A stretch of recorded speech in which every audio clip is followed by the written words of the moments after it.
Hi, this is Glen, your host for Love of the Game Summits, webinars, and now our live stream series using this amazing platform. And I'm super humbled and honored to have this opportunity to have a chat with Dana Bookman, who is the CEO and founder of Canadian Girls Baseball, and the list of accolades she's received over the years since she founded it are numerous. She has been named by the Toronto Star as one of the top 12 Canadian changemakers, Canadian Baseball Network's top 100 list for the influence on the game of baseball, has been named an RBC Women of Influence, and awarded the 2021 Meritorious Service Award Medal by the Governor General of Canada. When someone has all those awards, I'm truly humbled to have an actual conversation. Dana, thanks for joining us today. I'm really looking forward to our chat. Thank you for having me. I always like talking to you. So I'm curious, and just starting the conversation, because I recall when we chatted last, we ended up having some Wi-Fi difficulties, and then we had a subsequent follow-up. Probably the last 12 months, I don't want to deep dive on that, but maybe for those people that are watching this, which may be a new group that have not seen or heard of all the amazing work that you're doing, give us a little bit of history of why you founded Canadian Girls Baseball. In 2016, my daughter was 6 years old, and she played baseball in our local community league. And it was a big league with 400 kids her age, and she was the only girl. And at the end of the season, she decided that it wasn't for her, even though she loved the sport. So I looked everywhere for a girls' league, and I couldn't find one. And I invited some friends to the park to play with us.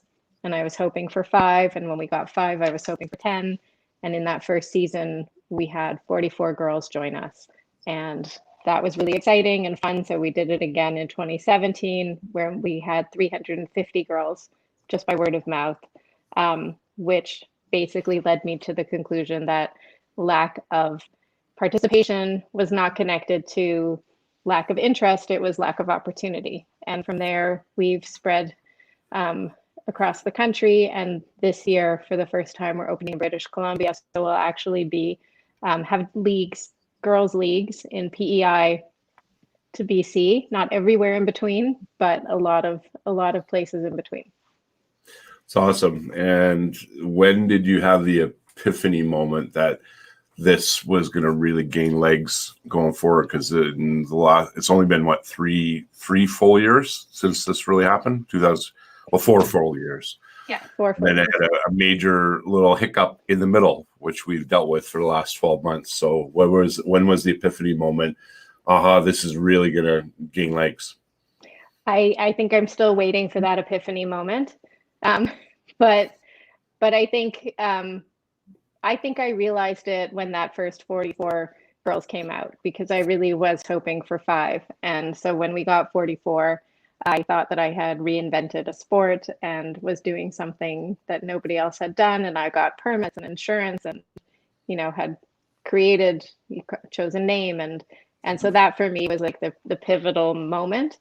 A year later, when 350 girls came out, it was so overwhelming. And then from then, I don't know, every moment seems to be that moment, right? Like when we opened in Nova Scotia, I told Nova Scotia Baseball that we might get, if we get 10 girls, be happy. And we started our season there in 2018, I think, with 150 girls.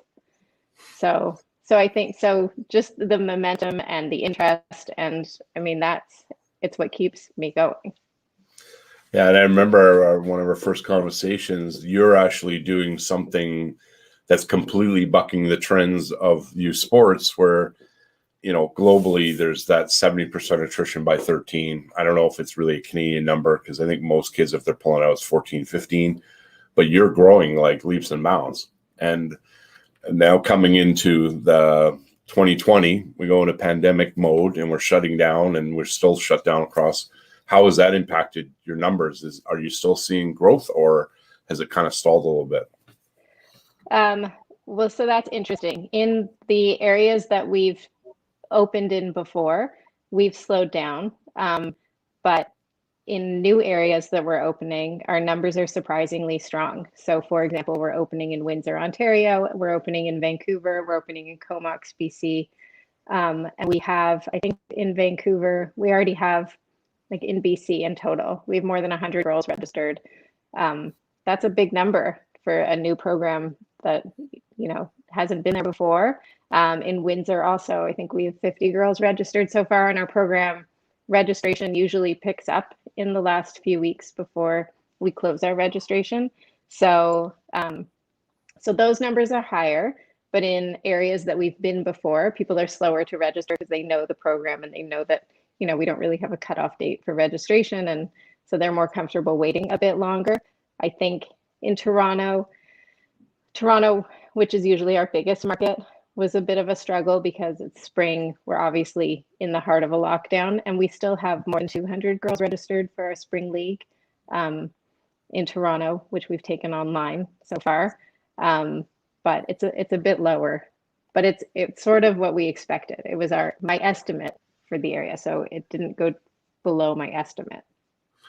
But at least you're still seeing relative numbers. How much of a percentage decrease would that be? Because many sports I've connected with, and it doesn't matter what the sport, they're way down. They're like when I say way, it's like double digit. Is it similar? Or we have about 220 girls this year, and normally for our spring program we have 350. So it's not the increase that we want to see year to year. It's not, and it's a substantial decrease, but it's not, it's not unexpected. So, and it's not helping that the return to play, and that's kind of where I want to go with this. How regimented or how much paperwork have you had to do over the last 12 months with a moving target in all these different provinces? Because every province, every facility, every park, every recreation, it's all been different. So do you sleep, or do you have 100 people that are helping you with this? I think for me, the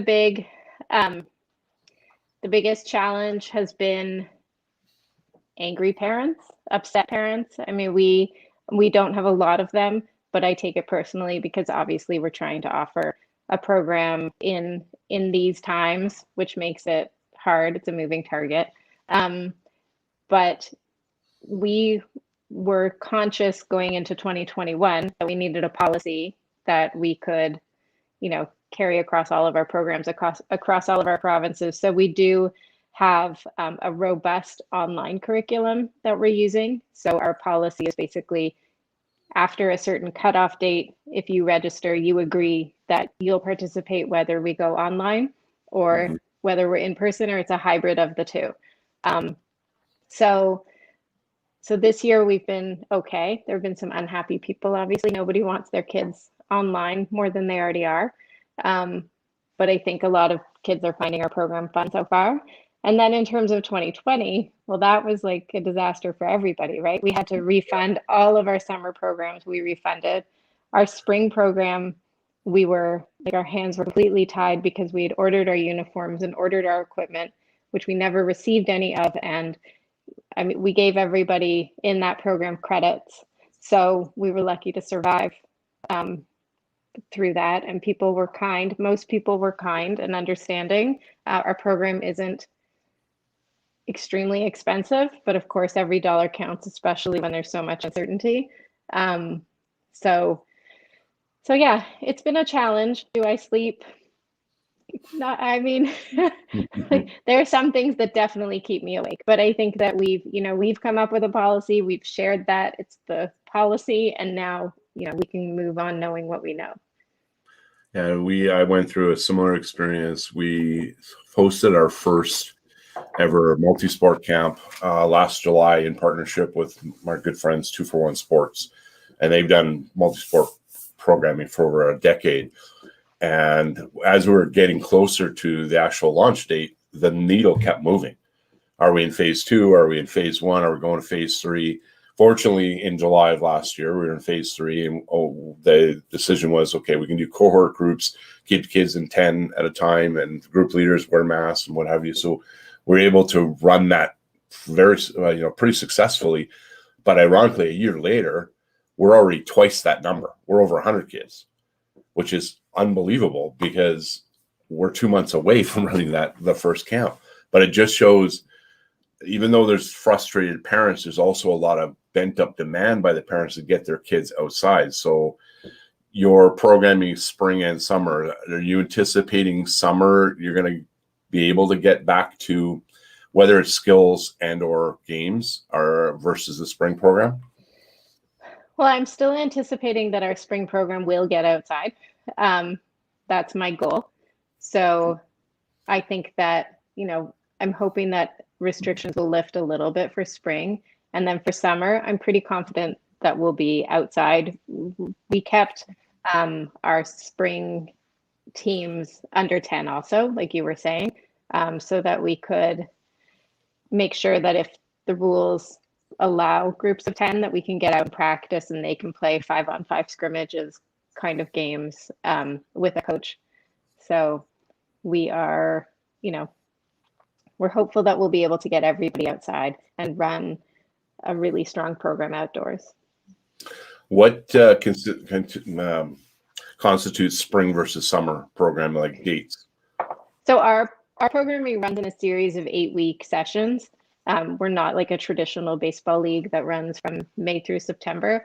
So our spring session is May and June.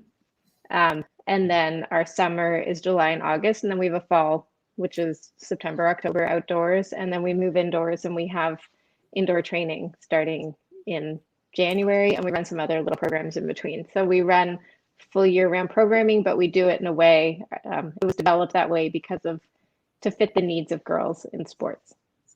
Gotcha. What age groups? And what's the largest age groups that you have? So we start at age 4. Some of the kids in that age group are 3 because it's turning 4 within the calendar year. And then we go up to age 16 in our basic programs.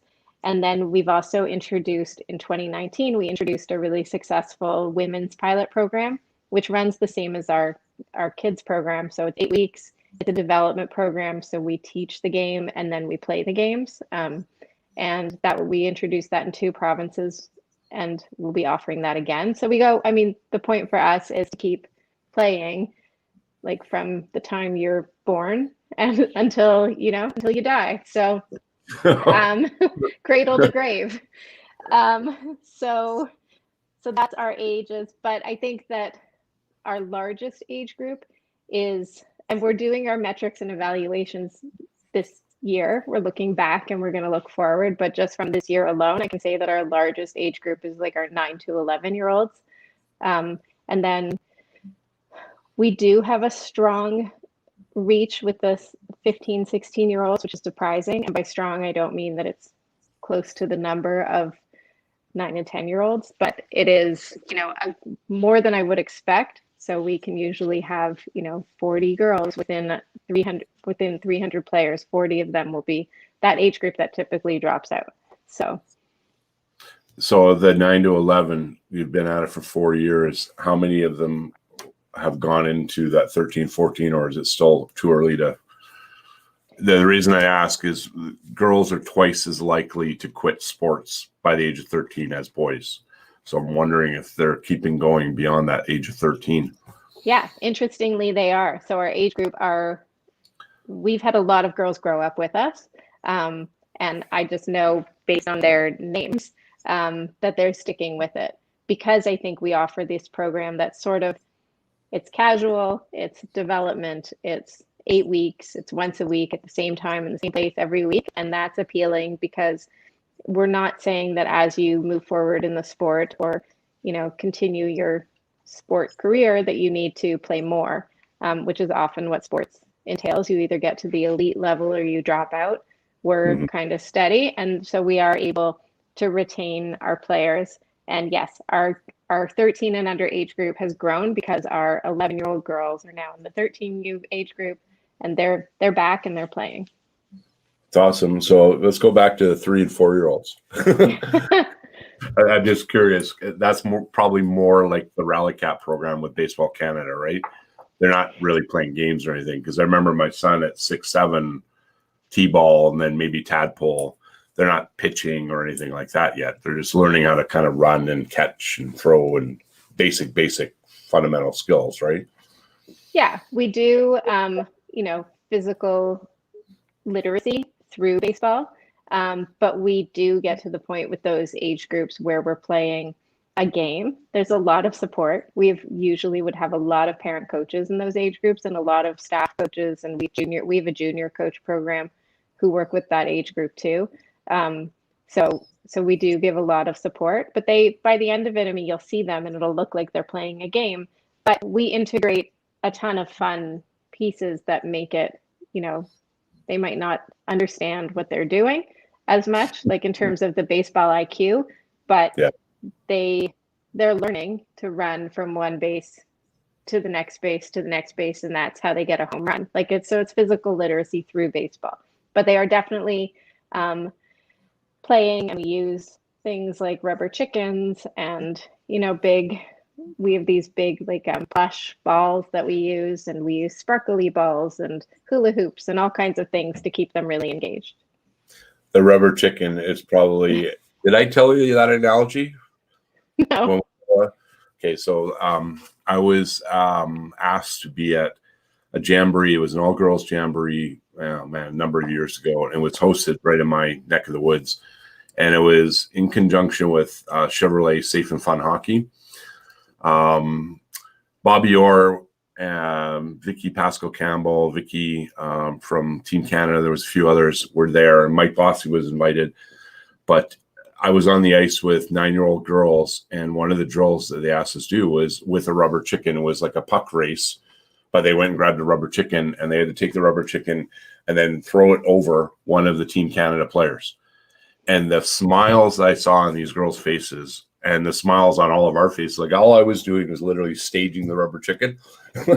And then I'm like, I got to use this drill going forward. I ended up using that drill all the way until about 13 years old. Then it got to, especially on boys' side, they were like, the fisticuff kind of scenario. But that fun concept to teach them this, they're learning, but they don't even know that they're learning because you've incorporated that. So that's fantastic. Then the evolution of the players, coaches. How are you certifying your coaches, and where are they coming from? Well, that is a good question. So baseball, all of our coaches and all of our staff are female. All of our umpires are female. We integrate men into the game with parent coaches. We like having a community of supporters, but we also believe in really strong role models. So it's interesting that finding female coaches in baseball is not that easy because it hasn't been a game that's been accessible to girls at any level, especially not at an elite level, like in large numbers. So we try to find coaches who have experience in sports, sometimes in softball, and always experience with kids. And then we teach them what they need to know. And when we have those, those unicorns who are baseball players, we put them with our older kids who need more, less basic skills and more sport specific skills. But we have a really robust training program that we've developed for our organization. And we've actually developed this training program so that we can share it with other organizations. It's called See It to Be It, and it's on our website. And the point is to teach men and women who want to coach girls what the difference is between coaching girls and coaching boys, looking at your one's inherent bias, those pieces. And so just sort of teaching what we've learned as we've developed this program, and I think what we do well. On that note, because you set up the next question, what are the differences coaching girls versus boys that you That's found? My daughter. Well, she's not 6 anymore. She's a little taller. That's right. She's almost as tall as I am, which is kind of painful. The difference between coaching boys and coaching girls is, there's a lot of differences and a lot of studies out there. One of the differences is that girls like to feel that they're socially included before they would like to, experiment and learn new skills, whereas boys like to master new skills before they feel that they are, can be social. So even that team building piece that we need to offer is a real difference in terms of how boys and girls respond to different activities and the sport itself. I think there's also elements that we consider, for example, uniform and how it fits. There's, changing bodies and all of those pieces, which, while boys go through it, it's not always as obvious. And girls go through it at different stages, and we have different size girls. I remember when my daughter was 6, one of her friends on her team was the same size as me. And, Wow. So we have to look at uniforms and how they fit. And not like on a boys team, often you'll just get a bag that'll be dumped at the field with a range of sizes of t-shirts and pants, but it's not necessarily on a 6-year-old's team going to fit me. So then you're just stuck in a uniform that's too tight and you don't feel comfortable. So, there's a ton of things that we consider. And one of the things is the maturation physically and mentally.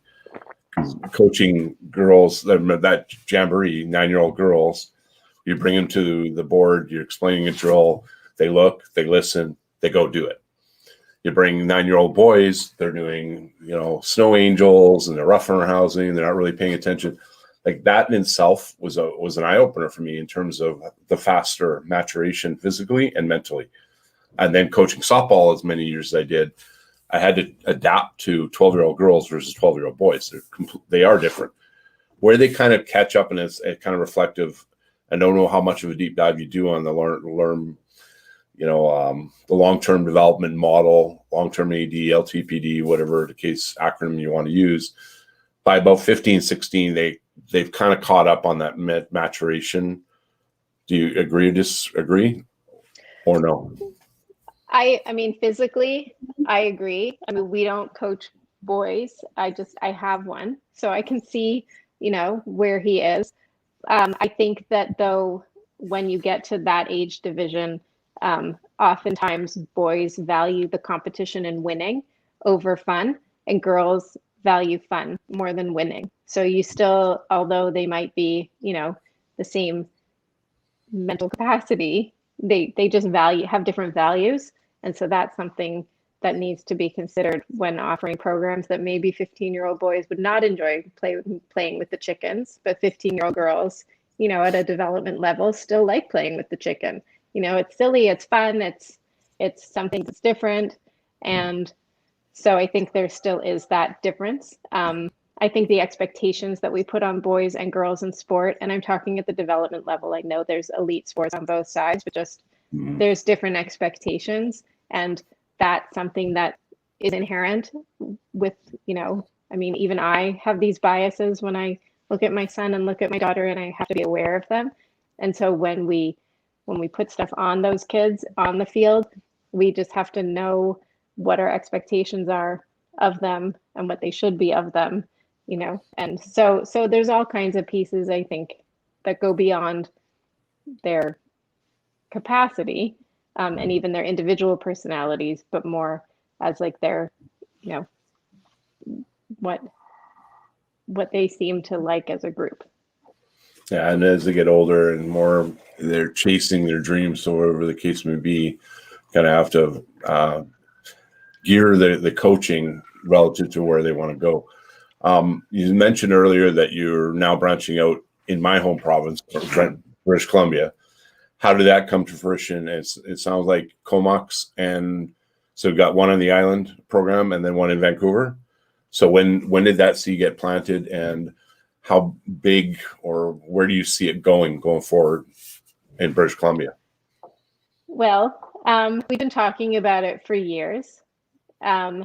We were discouraged by Baseball BC because they were offering their own girls programming. And I just watched where it went, and I get a lot of emails from across the country talking about asking us to open in different communities.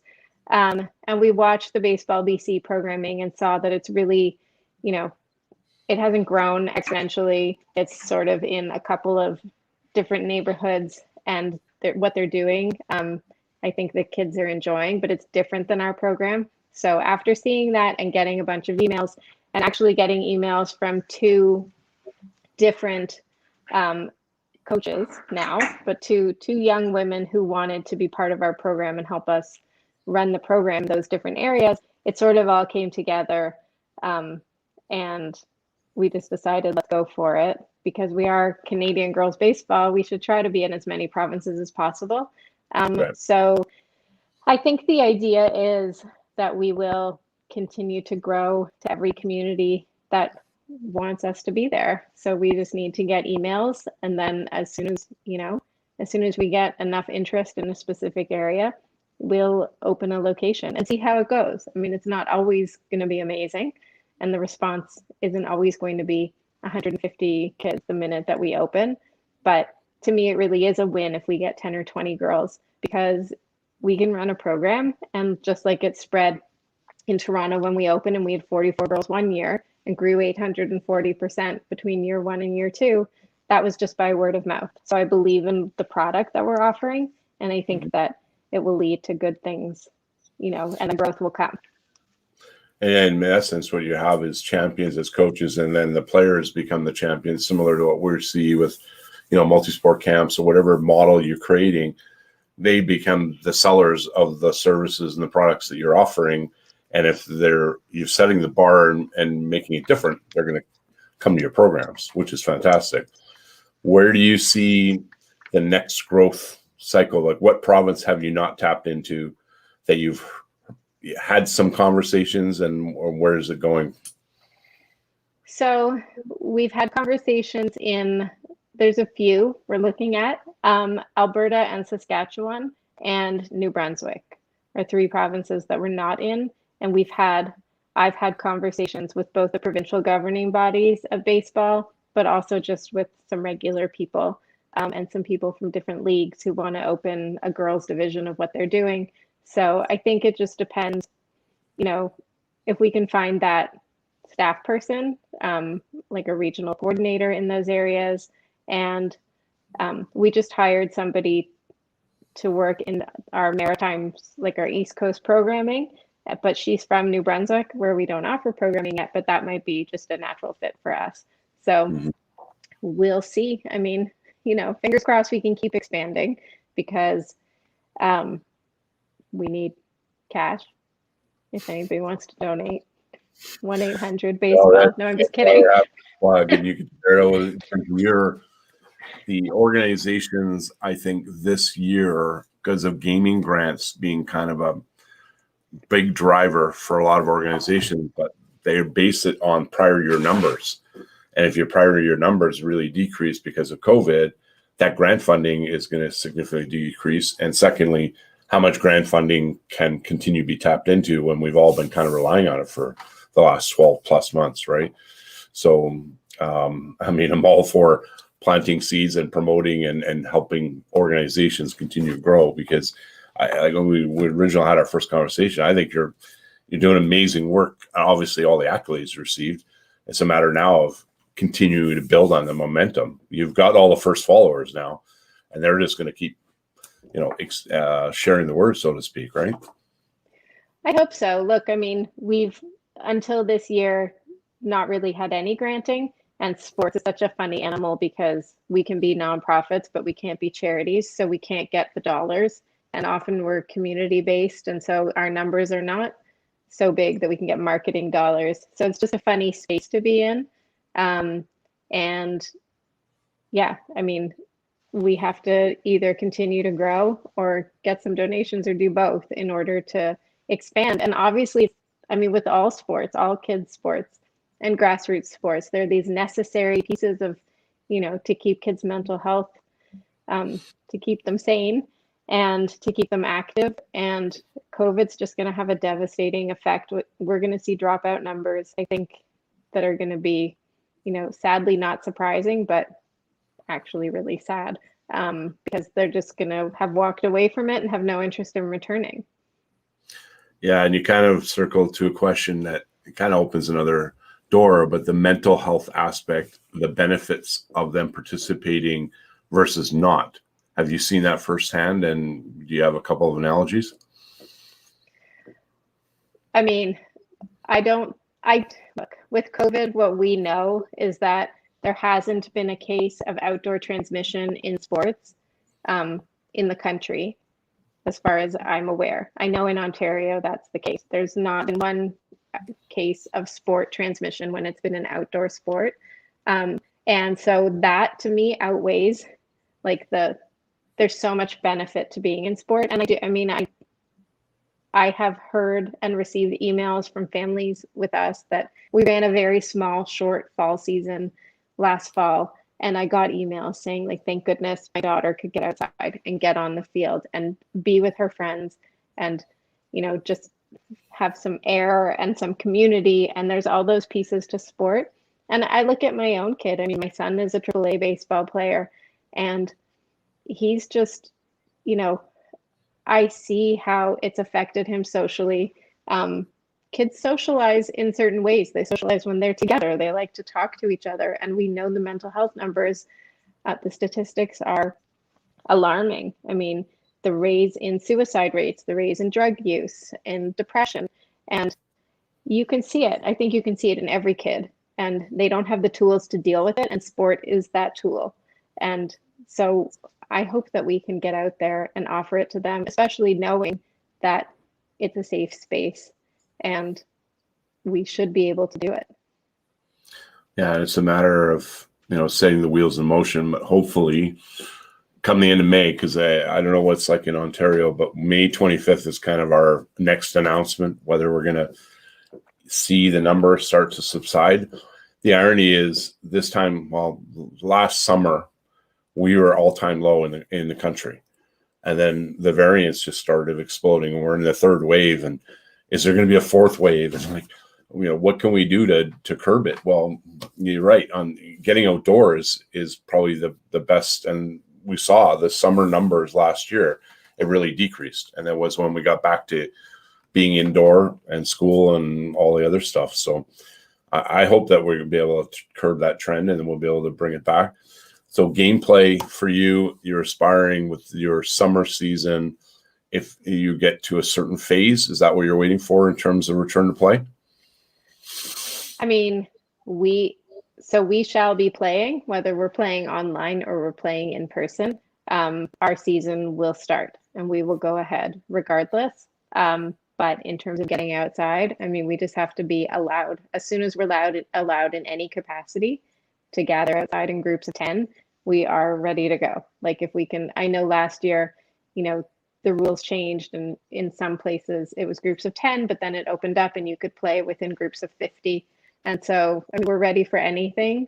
And we have enough fields booked, we have enough permits. So, I mean, once they're allowed, that we can get outside and get kids on the field in their groups, even if that's as much as we can do. It's enough, I think, just to feel a little bit normal. And, and that's what everybody wants. And summer, I mean, last summer was great. Everything was opened up. I mean, in Ontario, we couldn't go to restaurants, but that didn't matter. Like just that we could get outside and be with each other, and even in small groups, and it was still limited, was still enough, like just to feel a little bit normal. What does the actual online platform look like that would ramp to the outdoor? I'm curious what you're doing. So we've designed it so that basically we've divided girls into their teams already, and they have their uniforms. So they're supposed to come wearing them. And then each week they get an email with information of what they're supposed to bring with them. So none of it is baseball related. It's not bats and balls. It's socks and a bowl and, some scraps of paper and a marker. So anybody can do it, whether they're in a tiny little apartment or sitting in their backyard or whatever works for them. And then we do some activities as a bigger group so they can see how many girls are also like baseball, which is always a big thing for us. If we have 220 girls looking at each other, they know that they're not alone in their love of the sport.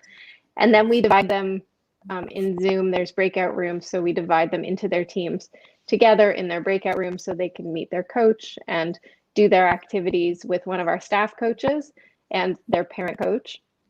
And the nice thing is that we have a lot of our coaches involved from across the country. So we have BC coaches coaching our Ontario players. And, we've got coaches from Ottawa who are doing the same thing and from Nova Scotia who are involved. So it's a nice mix of people, and the feedback has been good so far. Yeah, it's similar to what I did this past fall, and it was kind of interesting. I'm not sure if other provinces went down this path, but we decided with BC Hockey to do virtual coaching certification. So I actually ran a ton of like clinics for all the coach ones, the coach twos, the dev ones. And we had a lot of really, really good feedback from the coaches going, wow, I didn't think we could do this virtually. My last clinic that I ran, and it was like end of December, we actually had 3 coaches in that clinic from Ottawa.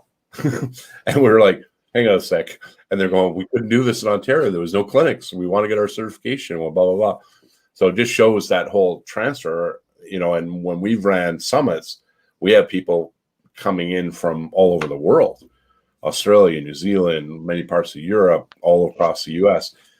The benefits of the virtual is there, but there's still like getting outside. There's nothing better. Like just getting outside to play is, really what we're trying to do. Has there been any like skills kind of challenges or anything like that incorporated with the online? So you assign them, okay, go and try to hit like 20 balls or whatever the case may be. I'm just curious on that front. So we have different programs that are running online now. So our basic house league baseball program, a recreational ball program. No, we haven't done challenges we've stuck to the format of our regular program, which is basically join us for the time that you're joining us, and that's your commitment to us. But I will say my daughter's in our program and was really inspired by learning some of the skills that she was learning. And after the program, took her brother out to the park and wanted to practice pitching. So I think that's what we're trying to do. We gave every player a free bat so that she could go out with her family and to the park and put on her uniform and play with her family. So they could do things on their own. But we also run we have select teams, which are like slightly competitive teams. And those teams have been training virtually also. And we do a lot more of, the more intense, more intense conditioning. We do some more intense drills and skills and assign them things to do outside of that weekly program that's just for them. And then they also join our recreational program in addition. So they're getting a couple days a week of ball. Awesome. In terms of competition, what age group is that introduced? Because you said you have some that are not more recreational, and then the select teams are a little bit more competitive. What age group is that coming into play?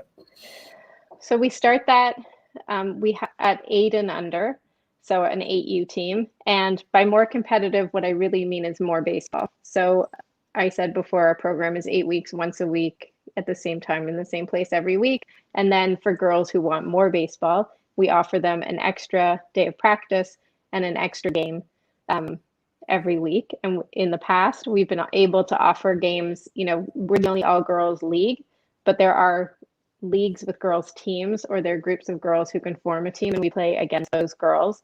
And then we also play, those select teams can go to our tournament, which we've had in the past. In 2019, we had about 20 girls teams from around Canada and the US who joined us for our tournament. And that last year it was supposed to include a women's team also, so that we could have women's teams playing in our tournament. So we'll see. We have it scheduled for September, and cross all your parts. I'm not sure if it'll go. I don't even know if our select teams are going to be able to play games against any other teams this year, but we put them there so they can practice together and play together. And we've told them we don't know what this looks like really, but join us to get more, more socialization, more sport, all of those things. Yeah, at least they're having some interaction with teammates, even though they're not necessarily ideal. But that social piece, I never liked the term social distancing. I've actually hated it since the get-go. I've said it's physical distancing because the social distancing can't happen. We have to stay connected, whether we do it virtually or whether you do it live. So I'm just going to circle back, and we planted the seed. If anybody's watching this, please ask questions. Dana's got more awards than any person I've ever had an opportunity to connect with. And I think she's done some amazing, amazing work. I'm going to circle back to the parents who were angry. What were they angry about? And the other side of it is, when you do play games, do you have, or have you experienced the similar challenges that other sports groups have had with that vocal minority of parents screaming at, whether it be the players, the coaches, or the officials? Is that a thing when you have had games, out of curiosity? I would say no, with very few exceptions. We don't have parents who are getting in the faces of anybody or yelling at our umpires. I can count on one hand the number of times and the particular people who have, but it's not generally something that we have to deal with. We have had to face parents who have said, this isn't real baseball. And I have said in response, well, is your daughter having fun? And I remember one parent said to me, my daughter would have fun if you told her to run to the tree and back, so that doesn't count. And to me, it does. So because of that, we've developed a player advisory board, which has girls as young as 8 on it and all the way up to 16. And that's who we want to hear from. I mean, I don't want to hear from the yelling parents, and I don't want to hear from, the parent who doesn't care if his daughter's having fun. For us, we're teaching life skills through baseball, and we're teaching, physical literacy through baseball. And we know that we're offering a program that might not look like traditional baseball with home runs being hit, and it's not the Blue Jays, but the expectation should be that girls are getting, those pieces, the resilience, the teamwork, the empathy, the working together, and problem solving, those kinds of things out of it. And so I'm confident in our programming, and I'm able to, that's my response to parents. You asked about the angry parents. So I think what they're mostly angry about is nobody wants to be online. Kids have Zoom fatigue. I mean, that's real. I understand that. And they're angry at the system, and they're angry that, even though I had one parent write me an email saying that even though his wife signed our waiver about COVID and that we might be online and we might be in person, she didn't actually read it. So he wanted a refund. And I completely understand that, but we had a cutoff date for our refunds because we order uniforms and we order equipment, and that's out of pocket expenses. And we push that as close to the start of our season as possible, in the hopes that we would have answers. And when we placed the order, we were open, and we were going to be able to get outside. And then a week later, after we placed the order, things shut down. So, I mean, we're doing the best we can. Most people are understanding, and, I don't want to keep anybody's money who needs their money, but I believe in the program that we're offering at the same time. And whether it's online or in person, I hope that they give it a chance and give their kids a chance to enjoy it and meet teammates and bond and socialize and play and all those things. Yeah, I couldn't agree with you more. I mean, we're this improvise, adapt, overcome, right? We've all had to adapt our programming to make it flexible to relative circumstances. That's the non-controllables. Where there's some things within our control, there are other things that are not. We can't dictate when the health authority is going to say, yes, we're going to open up back to phase 1, 2, or 3. So we're at that 45-minute mark. I'm not seeing any comments, but I'm sure after this is done, you'll get a bunch of emails. I'm just going to ask one last question in terms of gearing towards the coming to your player advisory committee, which is kind of intriguing. I've always said to all the organizations that I've worked with, regardless of sport, have you ever surveyed the kids? Have you ever asked them what they want? So the programming that you're delivering, not making an assumption, is it what they want, and what is specifically are they asking for, out of curiosity? So it's interesting for me because, just like regular humans, children have a wide variety of opinions, and they range. So some of them want more baseball, some of them want more playing time, some of them want But some feedback that we've had that has helped us, and we've changed our programming, is, a little bit less standing around time. They want more team building so that they get to know their teammates and their names and those kinds of things. So this year, for the first time, we've developed an actual curriculum as opposed to suggestions, but a weekly curriculum that goes out to our parent coaches and our staff coaches. And we have a coach manager who checks in and makes sure that we're fulfilling what those players want. Because yes, we do ask the players' opinions.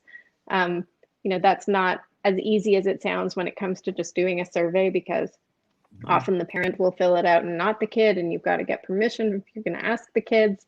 And so it's not cut and dry, which is why we put together the player advisory committee, so they can also be our ambassadors on the field with their friends and their teammates, and they can bring that information back to us. So even though we include it in our surveys that we send out, and we have a player section in that survey, often it's still the parent just going check, check, check, check. So we wanted an extra level of engagement with our players. And I think that it's a broad picture, and it's not every kid's opinion, but it's helpful to have the input. Awesome. And then maybe other organizations can follow suit, because I know the few that have taken me up on the recommendation, surveyed their membership, they were actually in awe with the results. And especially with the kids, number one reason they want to play is they want to have fun. And then all the different reasons why that fun relates to the sport they're playing. And with the girls, knowing firsthand, I coached softball for a long time. It was a social interaction. Like we'd be in the provincials, and they were still like being really social before one of the games. I'm like, whoa, okay, when do we got to get our game faces on? Oh yeah, we're just having fun. 13, 14 years old, but that was important to them, and you had to kind of understand that. So I think we'll wrap up in respect of your time. I know you got a busy plate. For people that want to connect with Dana about their amazing programs, we put the ticker tape down below, CanadianGirlsBaseball.com. That has all your social media platforms, right? Yes. And as far as reaching out directly, if they want to create program, find out a little bit more about your program, give you another award, how would they do so? How would they reach out to you? They can email us, info@CanadianGirlsBaseball.com. All of that's on our website. We are on all social media at Canadian Girls Baseball. We're easy to find. One Google search will do it. And I would love for anybody with any interest in our programs, or bringing it to their community, or having their daughter join us, or join us as a coach or a supporter in any way, contact me at any time.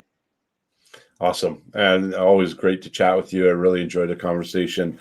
I suspect when pandemic is over, this is my gut, that you're going to continue doing this, because you're doing all the right things. You're engaging the girls, you're asking them what they want, you're bringing mentor coaches. Like, it's kind of unheard of.